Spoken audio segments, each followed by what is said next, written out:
नमस्कार सभी को, राधे राधे, जय श्री कृष्णा, गुड मॉर्निंग। फिर से हाजिर है साइकोलॉजी की एक और क्लास लेकर। और देखिए क्लास में हम क्या पढ़ रहे हैं, शिक्षा मनोविज्ञान पढ़ रहे हैं। शिक्षा मनोविज्ञान की जो है टेस्ट सीरीज आपके लिए चलाई हुई है। आज के जो क्वेश्चन है उनमें हम कुछ क्वेश्चन देखेंगे, शिक्षा का अर्थ और उसके सिद्धांत से संबंधित क्वेश्चन हम लेकर आए हैं। तो चलिए फिर देर नहीं करते, क्लास को करते स्टार्ट। और आज की क्लास का हमारा पहला क्वेश्चन है कि निम्नलिखित में से कौन सा सीखने को प्रभावित करने वाला अधिगमकर्ता से संबंधित एक व्यक्तिगत कारक नहीं है। यानी कि 3 कारक इसमें व्यक्तिगत है और एक इसमें व्यक्तिगत कारक नहीं है। ऑप्शन हमारे पास है महत्व आकांक्षा, विषय वस्तु, अभिक्षमता या फिर तत्परता। बात किसकी हो रही है? सीखने को प्रभावित करने वाले कारकों की बात हो रही है। और ये जो कारक होते हैं, 2 कारक होते हैं जो सीखने को प्रभावित करते हैं। एक होते हैं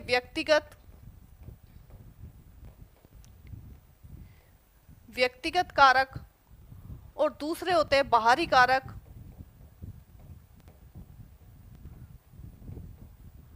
कितने कारक होते हैं सीखने को जो प्रभावित करते हैं? वो होते हैं 2 कारक, एक व्यक्तिगत कारक, एक बाहरी कारक। व्यक्तिगत जो कारक है वो सीधा अधिगमकर्ता से संबंधित होता है, यानी कि सीखने वाले से संबंधित होता है। और ये जो बाहरी कारक होता है ये पाठ्य सामग्री से संबंधित होता है। और इसमें हम पर्यावरण से संबंधित कारक भी देखेंगे। तो 2 प्रकार के कारक होते हैं। पूछा है क्या कि कौन सा इनमें से व्यक्तिगत कारक नहीं है? तो देखिए महत्व आकांक्षा,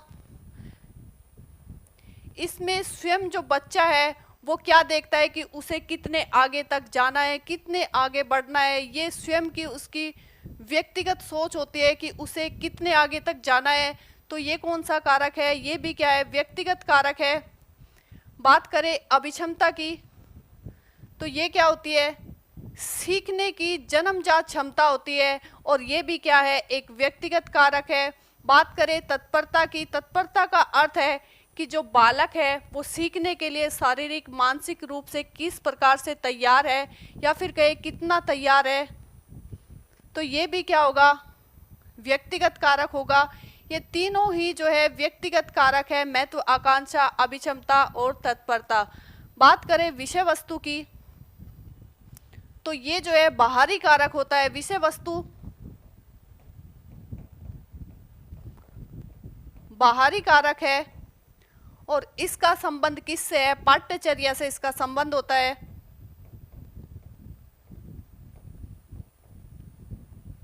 विषय वस्तु का संबंध किससे है? पाठ्यचर्या से है। तो ये बाहरी कारक है। आंसर हमारा रहेगा बी। नेक्स्ट, निम्नलिखित में से कौन सा चिंतन उपकरण अधिगम को बढ़ावा देता है? प्रतिमाएं, भाषा, संप्रत्यय, प्रतिज्ञप्ति। सही कूट का चयन करना है। और बात किसकी हो रही है? चिंतन की। तो चिंतन क्या है? एक मानसिक प्रक्रिया है जो सीखने में क्या करती है? सहायता करती है, मदद करती है। किस में?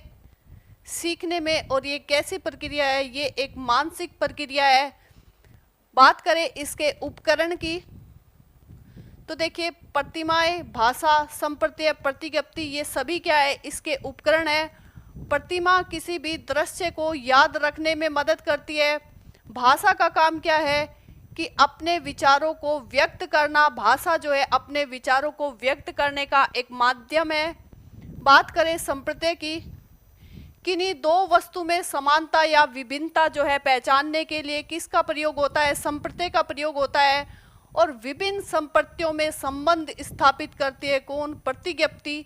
तो ये सभी जो उपकरण है चिंतन के अधिगम को बढ़ावा देते हैं। चारों ही जो उपकरण है अधिगम को बढ़ावा देने वाले हैं। तो आंसर रहेगा डी।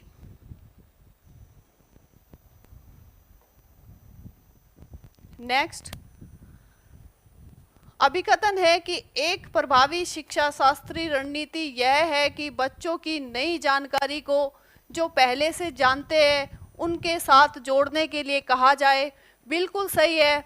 एक जो प्रभावी रणनीति होती है वो क्या होती है? कि जो बालक ने पहले से सीखा हुआ है, जो उसका पहले का ज्ञान है, उसको नए ज्ञान से जोड़ा जाए। तो ये कथन जो है वो बिल्कुल सही है। कारण क्या कहता है? कि समानताओं और विभिन्नताओं की पहचान करने से बच्चों को जानकारी संगठित करने में मदद मिलती है। ये भी बिल्कुल सही है कि जो समानताएं और विभिन्नताएं है वो क्या करती है कि जानकारी को व्यवस्थित करने में मदद करती है, जानकारी को व्यवस्थित करती है, पहचानने में मदद करती है। तो कारण भी सही रहेगा। तो देखिए ए और आर दोनों ही सही है, ए आर की सही व्याख्या भी करता है, तो आंसर रहेगा यहां पर बी।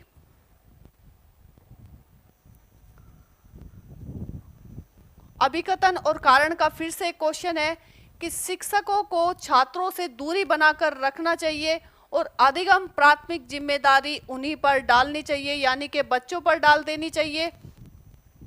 क्या ऐसा होना चाहिए? शिक्षकों को छात्रों से दूरी बनाकर रखनी चाहिए क्या? अगर शिक्षक छात्रों से दूरी बनाकर रखेंगे तो अधिगम कैसे होगा?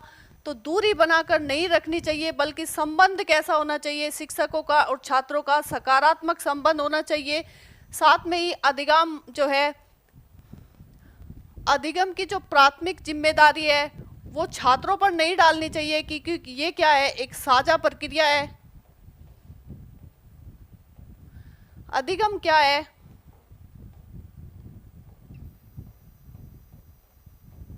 साझा प्रक्रिया होती है अधिगम, जिसमें छात्र और शिक्षक सक्रिय रूप से भाग लेते हैं। तो ये दोनों का कार्य होता है अधिगम करने का, छात्र का भी और शिक्षक का भी, दोनों की जिम्मेदारी होती है। तो ये देखिए गलत रहेगा, जो अभिकथन है ये क्या रहेगा, गलत रहेगा।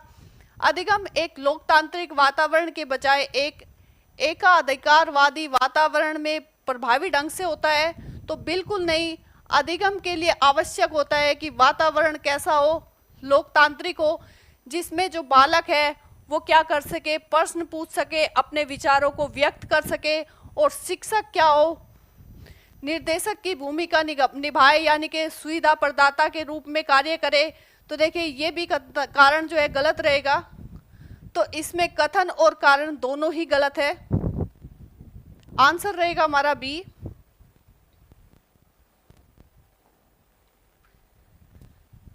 निम्नलिखित में से कौन सा कथन अधिगम के बारे में सही नहीं है? अधिगम शिक्षार्थी के पूर्व ज्ञान पर निर्भर करता है। अधिगम का तात्पर्य पूर्व वैचारिक स्कीमास के पुनर्गठन से है, या फिर अधिगम सामाजिक क्रिया द्वारा संसाधित होता है। अधिगम एक प्रक्रिया नहीं अपितु एक उत्पाद है। तो देखिए अधिगम जो है वो शिक्षार्थी के पूर्व ज्ञान पर निर्भर करता है, ये बिल्कुल सही बात है।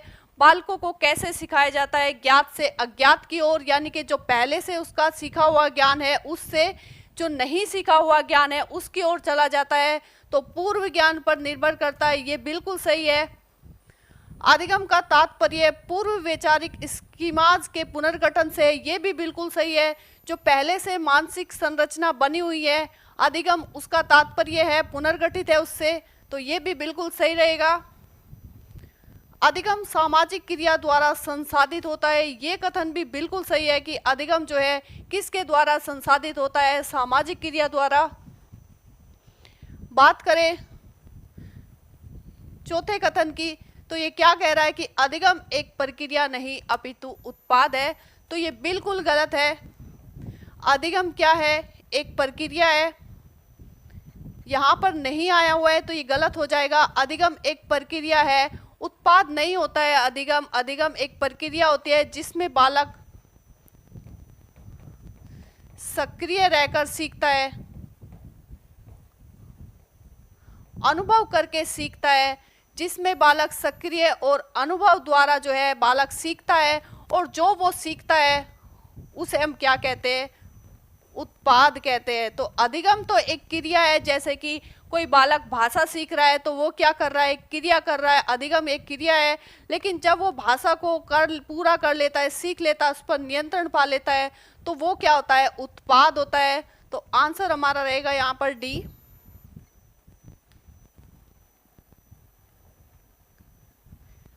निम्नलिखित में से कौन सा प्रगतिशील शिक्षा का एक प्रमुख सिद्धांत है? छात्रों के सीखने को मापने के लिए मानकीकृत परीक्षण सबसे अच्छा तरीका है। छात्रों को अपने शिक्षकों से ज्ञान का निष्क्रिय प्राप्तकर्ता होना चाहिए।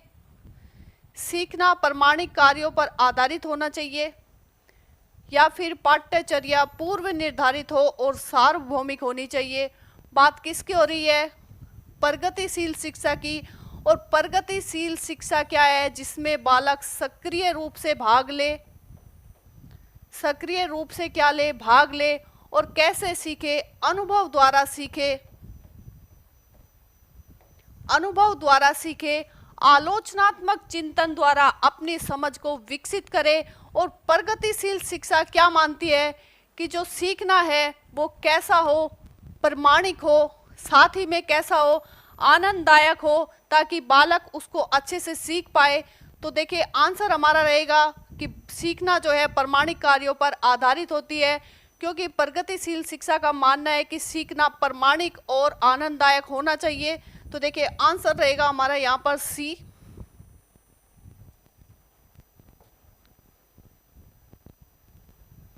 निम्नलिखित में से कौन सी सार्थक सीखने के लिए एक प्रभावी स्मृति तकनीक नहीं है? बात किसकी हो रही है? स्मृति तकनीक की।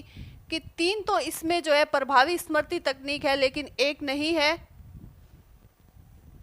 विस्तृत दोहराव, रटने व दोहराव, स्मृति सहायक विद्या, संकल्पना, चित्रण। तो देखिए किसी भी चीज को याद करने के लिए, स्मृति में बैठाने के लिए उसका विस्तृत दोहराव जरूरी है। स्मृति सहायक जो विधियां है उनका उपयोग करना जरूरी है। साथ में ही संकल्पना चित्रण होना जरूरी है, संकल्पना चित्र बनाना जरूरी है अपने माइंड में। लेकिन जो रटना है ये जो है प्रभावी तकनीक नहीं मानी जाती है। किसकी? स्मृति की, याद करने की। क्योंकि बालक जो है सक्रिय रूप से भाग लेता है किस में? अधिगम में। यहाँ पर जो रटना होता है उसमें सक्रियता का अभाव पाया जाता है, इसलिए आंसर हमारा रहेगा रटने व दोहराव।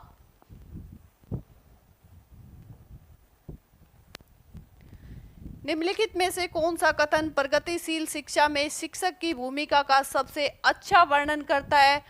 ऑप्शन में शिक्षक बच्चों को स्वतंत्र रूप से कार्य करने के लिए उनके हाल पर छोड़ देते हैं।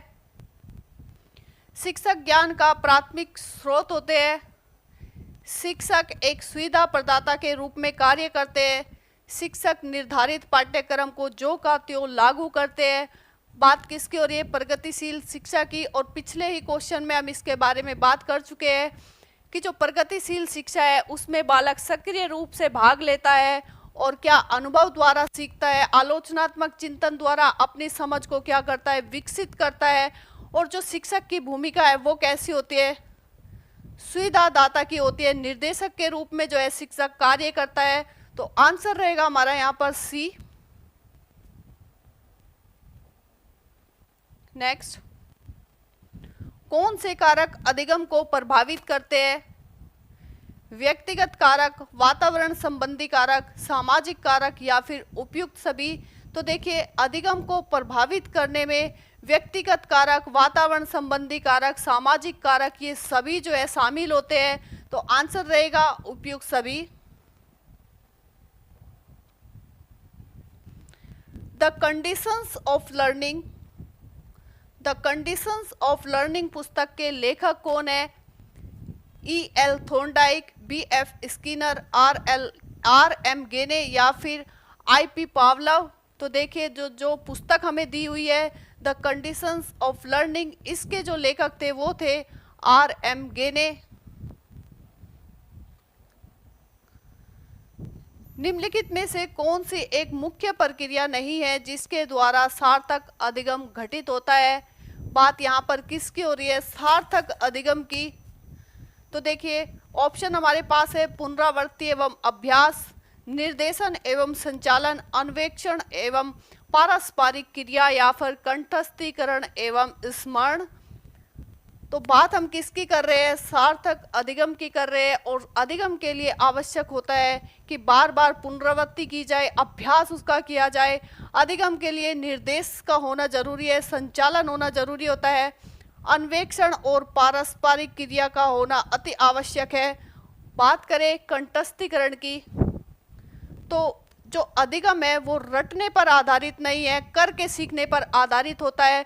जो सार्थक अधिगम है वो रटने की बजाय करके सीखने पर आधारित होता है।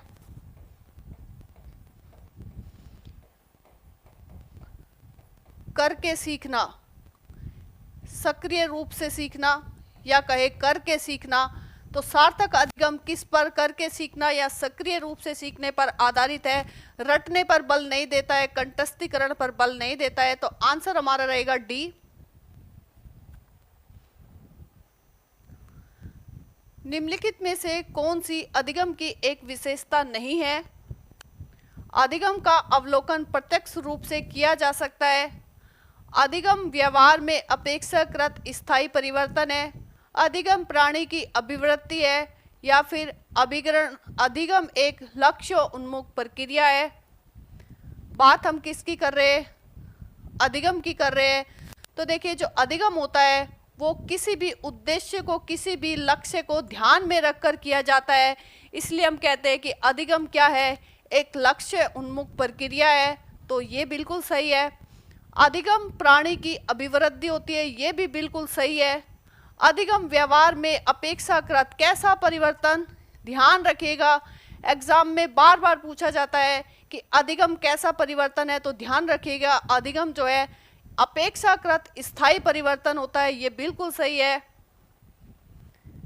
अधिगम का अवलोकन प्रत्यक्ष रूप से किया जा सकता है, तो बिल्कुल नहीं, अधिगम का जो अवलोकन है वो प्रत्यक्ष रूप से नहीं किया जा सकता। आंसर रहेगा हमारा ए।